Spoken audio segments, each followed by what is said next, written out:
42 Kernig नामक आयंगर के पास जमीन के क्रय विक्रय से संबंधित समस्त दस्तावेज होते थे। विजयनगर साम्राज्य की आय का सबसे बड़ा स्रोत लगान था।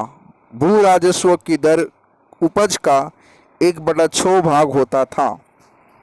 विवाह कर वर एवं वधू दोनों से लिया जाता था। विधवा से विवाह करने वाले इस कर से मुक्त थे।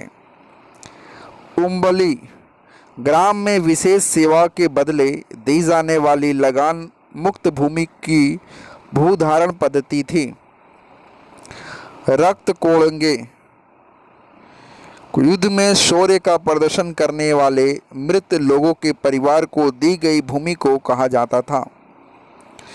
कुटगी ब्राह्मण, मंदिर या बड़े भूस्वामी जो स्वयं कृषि नहीं करते थे, किसानों को पट्टे पर भूमि दे देते थे। ऐसी भूमि को कुटगी कहा जाता था।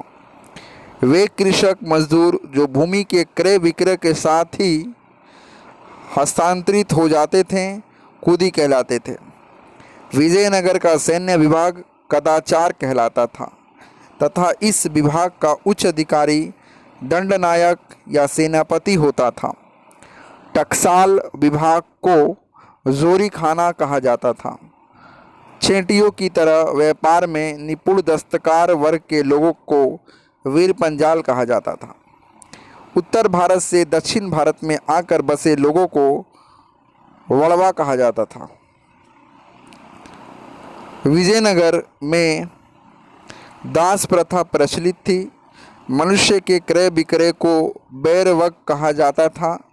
मंदिरों में रहने वाली स्त्रियों को देवदासी कहा जाता था।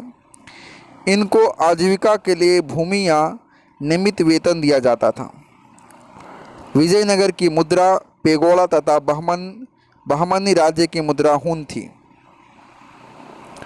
बहमनी राज्य मोहम्मद बिन तुगलक के शासनकाल में 1347 ईस्वी में हसन गंगू ने बहमनी राज्य की स्थापना की।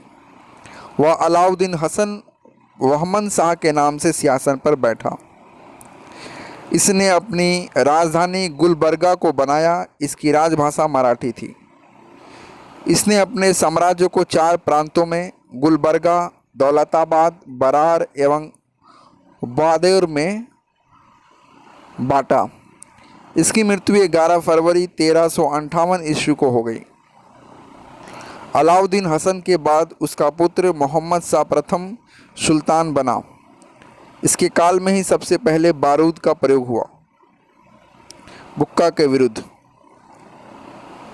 भीमा नदी के तट पर फिरोजाबाद की स्थापना ताज उद्दीन फिरोज ने की थी। फिरोज खगोलिकी को प्रोत्साहन देता था और उसने दौलताबाद के पास एक वेधशाला बनवाई थी। शिहाबुद्दीन अहमद प्रथम ने अपनी राजधानी गुलबर्गा से हटाकर बिदिर में स्थापित की। इसने बिदिर का नया नाम मोहम्मदाबाद रखा। मोहम्मद तृतीय के शासनकाल में ख्वाजा जहाँ की उपाधि से महमूद गवां को प्रधानमंत्री नियुक्त किया गया। महमूद गवां ने बिदर में एक महाविद्यालय की स्थापना कराई। रियाजुल इंसा नाम से महमूद गवां के पत्रों का संग्रह किया गया। बहमनी वंश के कुछ राजा हैं, आप देख सकते हैं। मोहम्मद शाह प्रथम 1358 से 1375, अलाउद्दीन मोहम्मद शाह मुजाहिद शाह 1375 से 1378। अगला है दाऊद प्रथम 1378 ईस्वी, मोहम्मद शाह द्वितीय 1378 से 1397, ताज उद्दीन फिरोज 1397 से 1422, शिहाबुद्दीन अहमद प्रथम 1422 से 1436, अलाउद्दीन अहमद द्वितीय 1436 से 1458, सुल्तान शमसुद्दीन मोहम्मद तृतीय 1463 से 1482।